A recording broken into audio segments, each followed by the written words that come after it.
সবাইকে নতুন সকালের শুভেচ্ছা। সবাই কেমন আছো? আজকে তোমাদের জন্য আর একটা নতুন ভিডিও নিয়ে চলে এসেছি। তো দেখো, আমি একটা বাদিকে গোল করে নিয়েছি। তোমরা থাম্বনেল দেখে বুঝতেই পেরেছো আজকে আমি একটা ওয়াটার সাইকেল বা জলচক্রের ছবি তোমাদের জন্য আঁকবো। তো ভিডিওটি প্রথম থেকে শেষ পর্যন্ত দেখার অনুরোধ রইল। এবং আমার চ্যানেলে যারা নতুন তারা অবশ্যই আমার চ্যানেলটিকে সাবস্ক্রাইব এবং বন্ধুদের সঙ্গে শেয়ার করবে। তো সবার প্রথমে আমি খাতার বাঁদিকে একটা গোল বা ওটাকে সূর্য আঁকবো বলে এঁকে নিয়েছি। তারপরে নিচে আমি একটা লেভেল এবং তার পাশ দিয়ে আস্তে আস্তে উঁচুতে উঁচুতে মাউন্টেন বা পর্বতের চূড়াগুলো আমি এঁকে দিয়েছি। এবং পর্বত যেখানে নিচে যে নদীটা আঁকবো বা রিভার বা সমুদ্র সেটাতে মিশেছে, সেখানে দুটো গাছ, এরপরে পর্বতের মাথায় যেরকম বরফ জমে থাকে সেই রঙটা করার জন্য তার একটু আকৃতি করে নিয়েছি। এবার দুটো পাহাড়ের মাঝখান থেকে যখন পাহাড়ের উঁচুতে বা মাথায় বৃষ্টি হয় তখন পাহাড়ের ঢাল বেয়ে যেমন জলধারাগুলো নিচের দিকে নেমে আসে, ঠিক সেইভাবেই পাহাড়ের গা দিয়ে আমি অনেকগুলো ছোট ছোট জলধারা এঁকে দিয়েছি। অনেকগুলো ছোট ছোট জলধারা বা জলের যে স্রোত সেগুলো মিশে একটা বড় নদী তৈরি করে এবং সেই নদীটি পরবর্তীতে কোনো সাগর বা বড় হ্রদ বা লেকে এসে পড়ে। তো দেখো আস্তে আস্তে বড় নদীটি কেমনভাবে বড় হচ্ছে। অনেকগুলো ছোট ছোট নদী বা জলধারা এই বড় নদীটিকে কতটা বড় করে তুললো।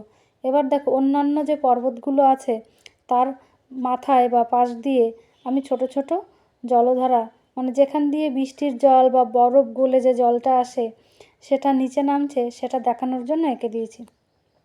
এবার আমি যে পর্বতের ঢাল বেয়ে সমতলে এসে সমুদ্রে মিলিত হয় বা সাগরে মিলিত হয় সেই রকম একটা খাঁজকাটা আমি এঁকে দিলাম এবং মাঝখানে মাঝখানে একটু মাটি ভাঙা অবস্থা রেখে দিয়েছি যাতে জলের ঢেউয়ে এইগুলোতে একটু ধাক্কা লাগে এবং ভগ্ন অবস্থায় থাকে। এবার ছবির একদম নিচের দিকে ডান দিকে কোণায় ছবির সৌন্দর্য বাড়ানোর জন্য আমি কতগুলো ছোট ছোট ফুলের গাছ আমি এঁকে দেব। তোমরাও এটা আঁকতে পারো, আবার স্কিপ করেও যেতে পারো তোমাদের পছন্দের উপর। তো ছোট ছোট পাতা এবং ফুলগুলো আমি এঁকে দিয়েছি, তোমরা ওরকম আস্তে আস্তে সুন্দর করে আঁকবে। এবার পাহাড়ের ঢালে যেখানে সমতল ভূমি রয়েছে সেখানে অনেক বাড়িঘর জনবসতি গড়ে ওঠে। তো সেরকম কিছু দেখার জন্য আমি দুটো ছোট ছোট কুঁড়েঘর এঁকে দিয়েছি। তোমরা চাইলে আরও বেশি আঁকতে পারো। এবার তার পাশে একটা ছোট্ট গাছ এবং ডান দিকে আমি আরও কয়েকটি ছোট ছোট গাছ এঁকে দেব। যেমন সমতল ভূমিতে পাহাড় যেখানে এসে সমতল ভূমিতে মেশে বা পাহাড়ি অঞ্চলে যেমন পাইন গাছ থাকে, এরকম ছবিটিকে সুন্দর করার জন্য বা স্কুলের যখন কোনো প্রজেক্ট বা এরকম ছবি আঁকতে দেবে এটাকে সুন্দর করার জন্য তোমরা এগুলোকে দিতে পারো। আমি দুটো ছোট ছোট পাইন গাছ, বড় গাছ এঁকে দিয়েছি। এবার সবশেষে বৃষ্টিটা কোথা দিয়ে হবে তার জন্য একদম পাহাড়ের উপরে আকাশে আমি একটা বড় মেঘের স্তূপ এঁকে দিয়েছি। এবার এপাশে সূর্যটাকে একটু সুন্দর করে দিচ্ছি। সূর্যমামা যত আলো দেবে বা যত তাপ দেবে জল তত বাষ্পীভবন বা বাষ্প হয়ে উপরে উঠে সেটাকে মেঘ তৈরি করবে। জল থেকে যে বাষ্পটা তৈরি হবে তার জন্য দেখো একা বেঁকা বা এরকম সাপের মতন কতগুলো দাগ দিয়ে সেগুলোকে আমি এঁকে দিয়েছি এবং মাঝখানে একটু ফাঁকা রেখেছি নামটা লেখার জন্য। এবার সূর্যের চারপাশে আমি আরও কতগুলো মেঘের চাই বা মেঘের ভেলা বলতে পারো সুন্দর করে এঁকে দিয়েছি। তোমরা এখানে আস্তে আস্তে খুব সুন্দর করে আঁকবে, মেঘটা দেখতে খুব সুন্দর লাগে। গাছেরা যে বাষ্পমোচন করে তার জন্য জলীয় বাষ্প সরাসরি বাতাসে মিশে সেটাও অনেক সময় মেঘ তৈরি করে। তো তার জন্য গাছের উপরে আমি একটা ছোট্ট তীর চিহ্ন দিয়েছি এবং ওর উপরে একটু লেখার জন্য ফাঁকা রেখেছি। এবার মেঘ থেকে বৃষ্টির ফোঁটাগুলো আমি এঁকে দিচ্ছি। তো বৃষ্টির ফোঁটা একটু সুন্দর করে তালের বড়ার মতো আঁকতে হবে, ত্রিভুজের মতো, তাহলে দেখতে সুন্দর লাগবে।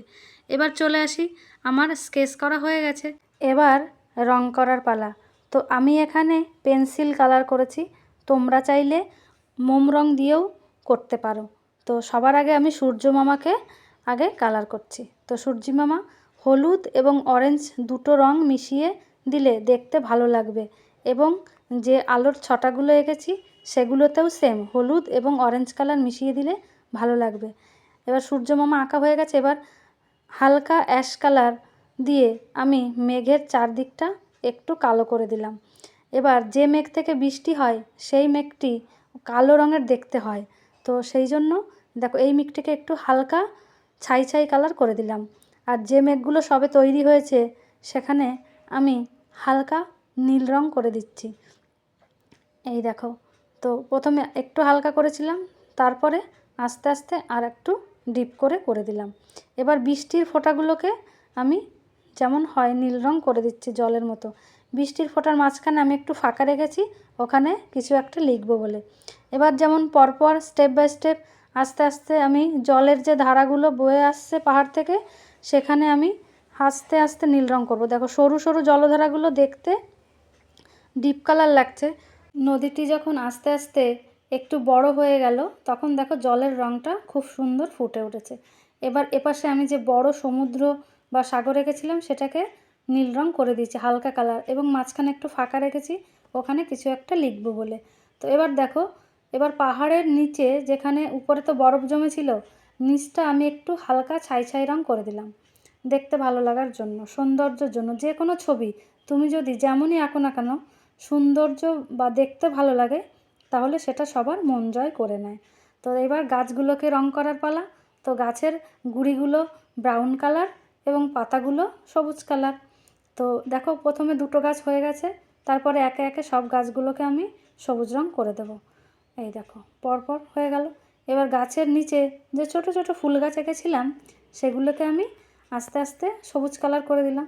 এবার পাহাড়ের নিচে যে সমতল ভূমি সেখানে যেমন পশুপালন হয়, আরও অন্যান্য অনেক কিছু গড়ে ওঠে। তো তার জন্য সমতল ভূমিটিকে আমি প্রথমে হালকা সবুজ এবং তারপরে হলুদ রং দিয়ে সুন্দর করে এঁকে দিয়েছি, এবং যে ছোট ছোট বাড়ি দুটো এঁকেছিলাম সেটাকে আমি মাল্টি কালার।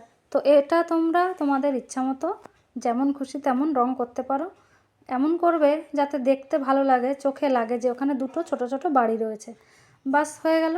এবার আমি লিখব। এবার দেখো এখানে লিখব এভাপোরেশন। দেখো EVAPORATION। তো জল যেটা বাষ্প হয়ে উপরে উঠে যাচ্ছে, বাষ্পভবন বা বাষ্পীভবন, সেটাকেই ইংলিশে আমরা এভাপোরেশন বলি। এবার এখানে লিখব প্রেসিপিটেশন মানে বৃষ্টিপাত।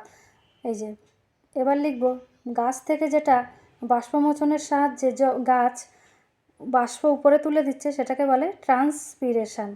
তো এবার লিখব যে মেঘটা যে জমা হচ্ছে আস্তে আস্তে শীতল জলকণায় সেখানে লিখব কনডেনসেশন। এবার দেখো, এবার এখানে আরও কতগুলো আমি জলের ফোঁটা এঁকে দিলাম, দেখতে ভালো লাগছে। এবার এই সমস্ত জলরাশি সমুদ্রে গিয়ে জমা হচ্ছে, তো এখানে আমি কালেকশান কথাটি লিখে দিয়েছি। এবার যে ফাঁকা জায়গা ছিল আবার রং করে দিলাম। এবার যে নদীর পাড়গুলোকে আমি ব্রাউন কালার করে দিলাম দেখতে সুন্দর লাগার জন্য। তোমরা আস্তে আস্তে মনোযোগ দিয়ে করবে। এবার আমি যেহেতু এটা একটা সাইকেল তার জন্য তীর চিহ্ন দিয়ে আমি পরপর স্টেপ বাই স্টেপ বোঝানোর চেষ্টা করছি। এটাকে গোল করেও আঁকা যায় বা আবার এরকম চৌকো করেও আঁকা যায়, তোমাদের যেটা ভালো লাগবে সেইভাবে আঁকবে। তো এইভাবে নিচেও একটা আমি তীর চিহ্ন দেখিয়ে দিলাম। বাস মোটামুটি আমার আঁকা হয়ে গেছে। তো ভিডিওটি শেষ পর্যন্ত দেখার জন্য তোমাদের অনেক ধন্যবাদ, এবং আমার চ্যানেলটিকে অবশ্যই লাইক এবং সাবস্ক্রাইব করার অনুরোধ রইল এরকম সুন্দর সুন্দর ভিডিও দেখার জন্য। তো এবার দেখো আমি এইগুলোকেও একটু সুন্দর কালার করে দিচ্ছি। তো দেখা হবে পরের ভিডিওয়, ততক্ষণে তোমরা সবাই ভালো থাকবে, এবং তোমরা কোন ধরনের ভিডিও দেখতে চাও আমাকে কমেন্ট করে জানাতে পারো। আমি সেরকম ভিডিও তোমাদের জন্য নিয়ে চলে আসব। সবশেষে ফুলগুলোকে কালার করলাম, তোমাদের ইচ্ছা মতো কালার করবে ফুলগুলোকে। এবার সবশেষে দেখো সুন্দর লাগছে। টাটা বাই বাই, দেখা হচ্ছে পরের ভিডিওটি।